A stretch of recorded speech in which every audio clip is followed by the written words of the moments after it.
Thank you for helping me out with this. I really appreciate it. My name is Derek Clark. Today we're going to briefly talk about what we can do to help veterans in this area.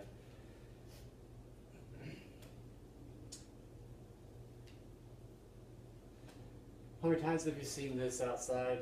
Probably gate 4 outside of Fort Campbell on post.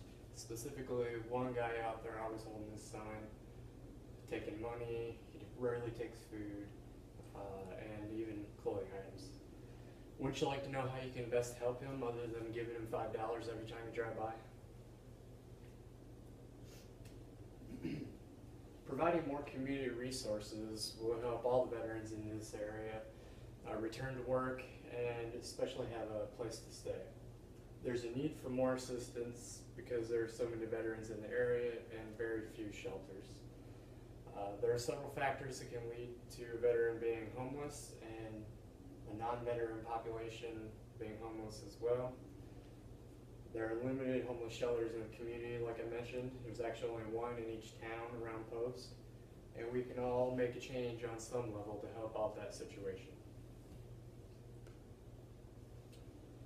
So there are only a few causes of becoming homeless listed up here. There are several more, but of the homeless veteran population specifically, they've served in all areas of war. You often see that it's Vietnam era guys out there staying in their green fatigue jacket, holding the cardboard sign. That's not true. There are some from World War and even today, Iraq, Afghanistan. Half suffer from mental illnesses. That could lead to homelessness in any population, but the veteran population is at higher risk for mental illnesses anyways. And 2/3 of those, substance abuse. Didn't list what kind of drugs specifically, but any drug can lead down the hole that can cause loss of your home, a job, or any other stability.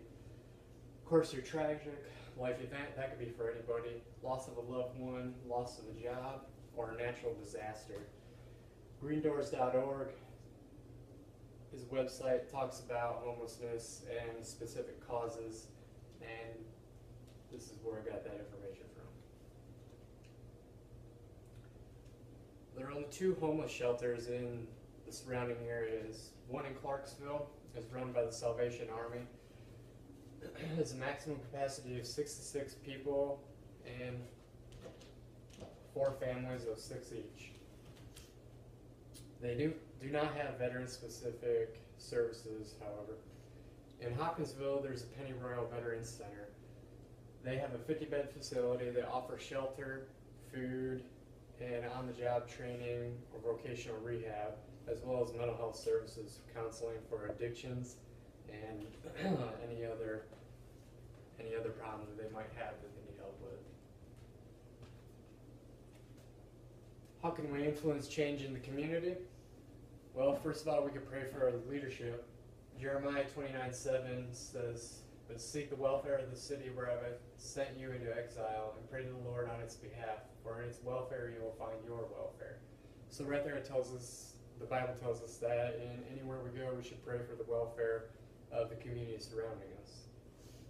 Give resources to shelters, of course. Other than giving money to the people on the streets asking for it, we can donate food, we can donate our time, we can donate supplies or equipment that the shelters need to function and run on a regular basis. Also to note, there is one other shelter in Clarksville, but it's not a full-time service. It only opens up during natural disasters or, for instance, when the weather is below freezing, and they call it a warming shelter.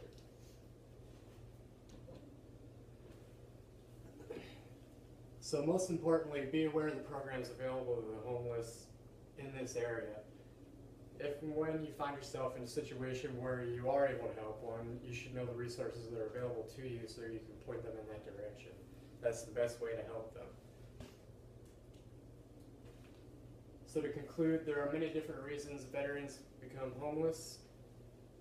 Currently, there are only 2 full-time shelters in this area. That's why we need more.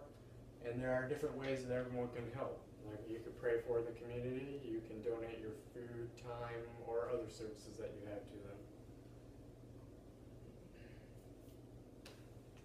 Inform yourselves and help those who have served before us. This is a veteran-specific community, and we should have a deeper gratitude for that and a bigger desire to want to help them out. In closing, Proverbs 11:14, where there is no guidance, the people falls, but in an abundance of counselors there is safety. Any questions? Thank you. Mm-hmm.